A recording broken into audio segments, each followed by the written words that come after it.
Alright, welcome back. This is a remake of my holding techniques video I made in 4.37. Just remaking it for 3.8. Two techniques we'll talk about. Before that, uh, let's talk about the orbit and the formation and airspeeds.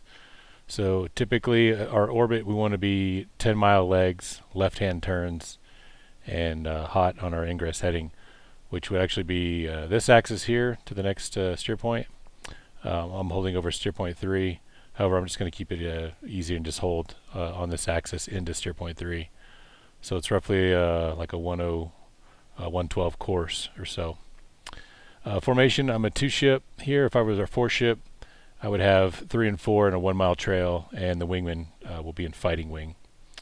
Just makes it easier on them. Airspeed wise, I'm at 300 knots, and that usually works pretty well. Below 10,000 feet, 350 is probably a little bit better airspeed to hold at. But up high, 300 knots or 0.75 Mach, whichever is lower. And the first technique is when I'm on the outbound leg, which I am right now, I want to start a contract turn using mill power and G to hold airspeed.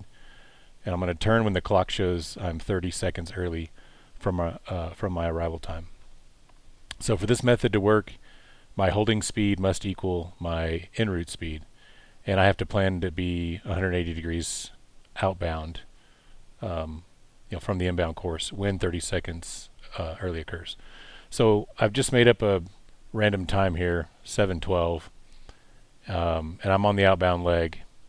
I'm on speed. I'm on my altitude, and whenever the clock shows 30 seconds early, then I'll start my contract turn. So I do have a little bit of a wind coming from this direction here. So it could blow me over the course just a little bit. So I may have to rack up the bank angle just a little bit. So also not to be confused, this is not instrument holding or anything like that. This is just pure tactical timing holding. So let's look at the first technique. So 7:11:30 is when I'm going to start my turn. Now I'm pretty lightweight. I don't have any stores. All I have is some fuel and some pylons. So mill power, I may not need a full mill power. May back it off a little bit. Up high in the 20s or higher, heavyweight, yeah, for sure mill power. Maybe even a little afterburner.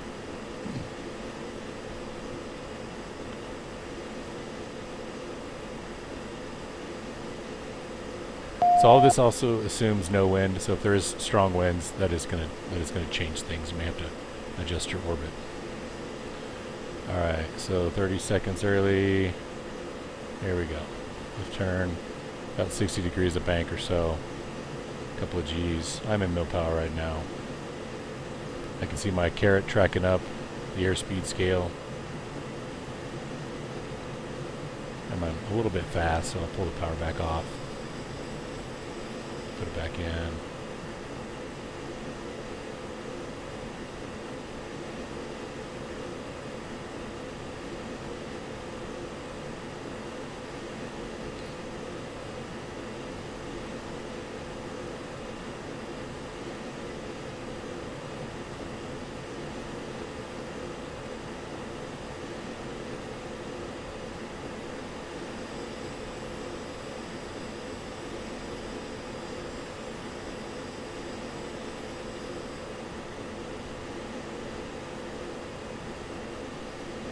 Alright, so I'm more or less on time. I'm a little bit faster than I started, but overall, it's pretty close.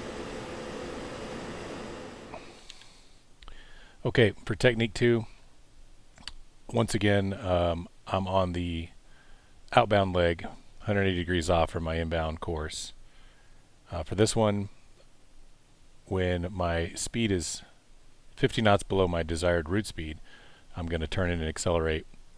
So I'll plan my speed at 400. So when the required ground speed here on the cruise time on station page reaches 350, I'll start my turn in and accelerate.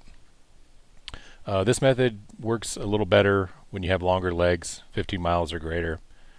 And its advantage is that it allows me to hold at a slower airspeed, which will save me fuel. But yeah, so 400 is what I'm going to plan. and 350 ground speed is when I'll execute my turn. So here we go.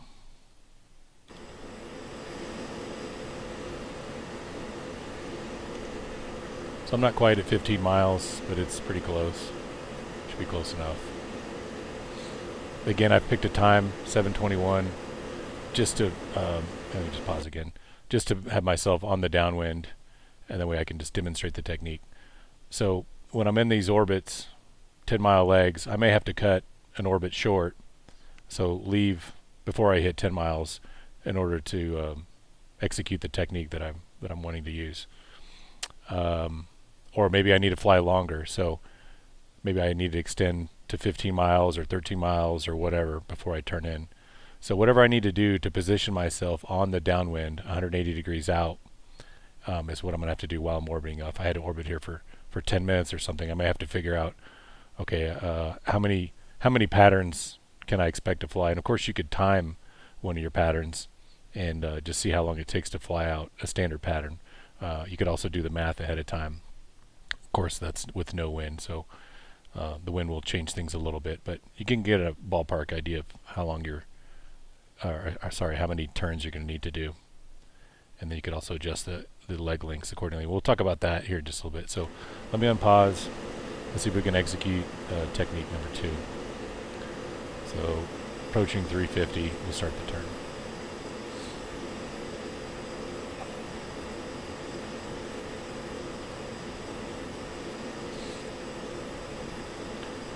Here we go, and 350.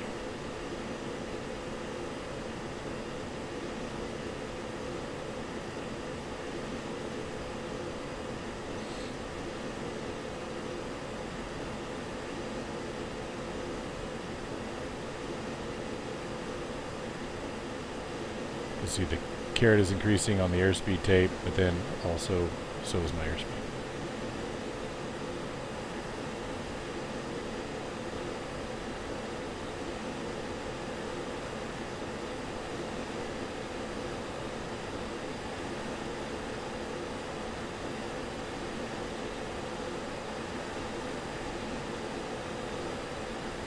So I can tighten this up just a little bit more if I need to. This is why it's good to have the wingman in fighting wing, so in case you need to rack up the bank a little bit, makes it easier for them.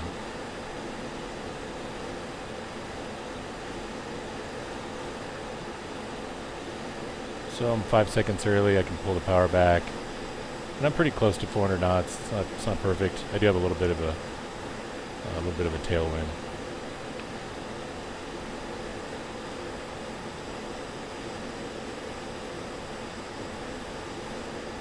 So basically 400 knots, and I'm on time. So that worked out pretty well.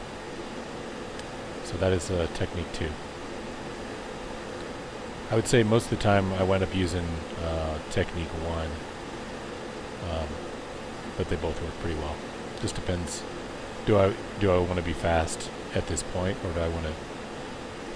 or am I still going to cruise at 300 knots or some other speed? So it just kind of depends on how you have your timing and your speed set up in your flight plan as well. So, okay.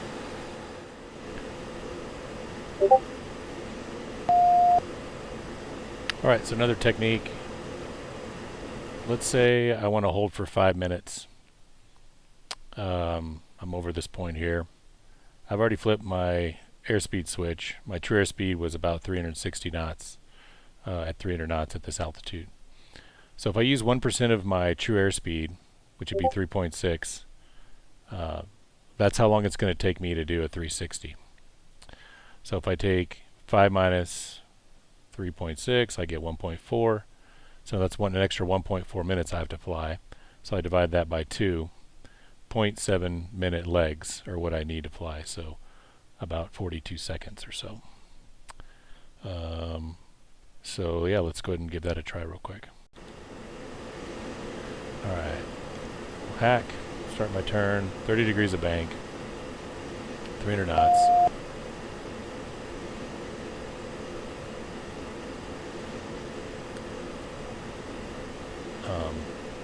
When I roll out, I'll just hack the clock again, or I'll make sure I just keep track. I didn't actually look at the clock when I started the turn.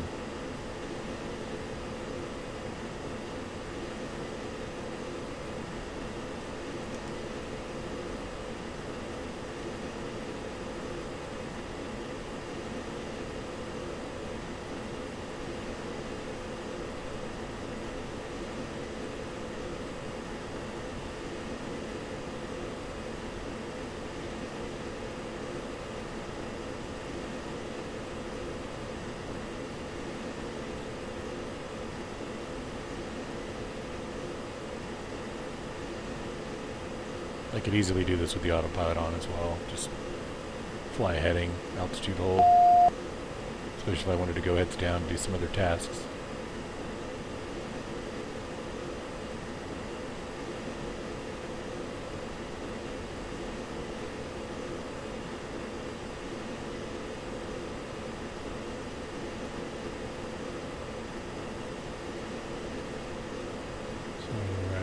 There, going out. Alright, so 32 seconds. 7:26:32 is when I want to start my turn.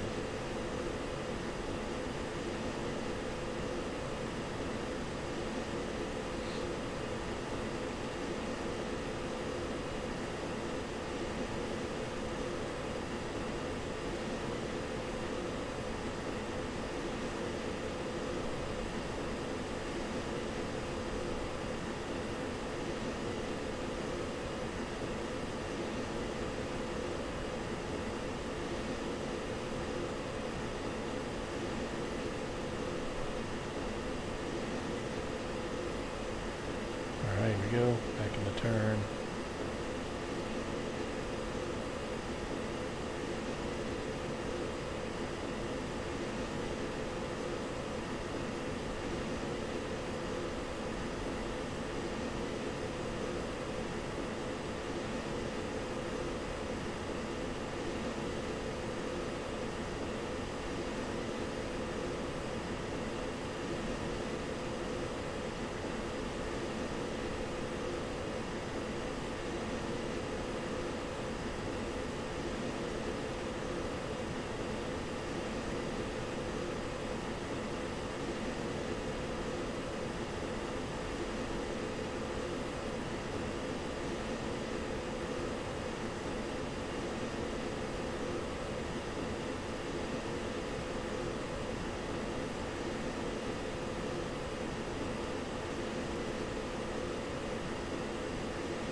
So it's going to work out pretty close, I think.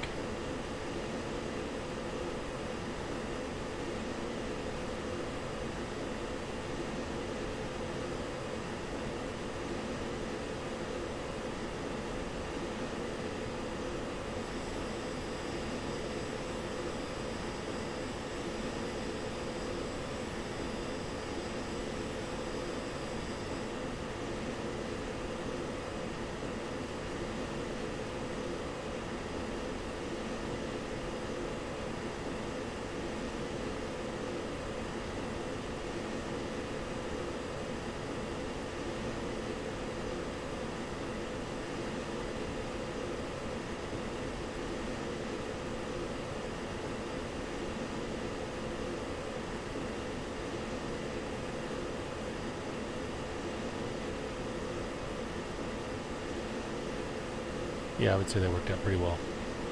So there's a 5-minute pattern crossing over my point.